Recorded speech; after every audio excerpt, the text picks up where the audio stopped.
кинеските производители и со субвенции од државата и со развој на технологија сериозно пенетрираат и на европскиот пазар.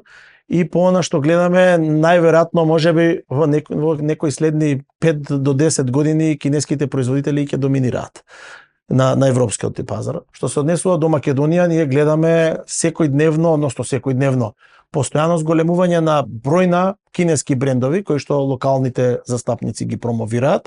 Така да нивното учество се зголемува. Се уште срамежливо во Македонија, меѓутоа гледаме дека интенцијата е зголемување на бројка на кинески брендови. Сега вие во Кина имате преку 100 брендови автомобилски кои што се продаваат на тој пазар, дел од тие брендови се продаваат на пазарите на Европската унија и во Македонија.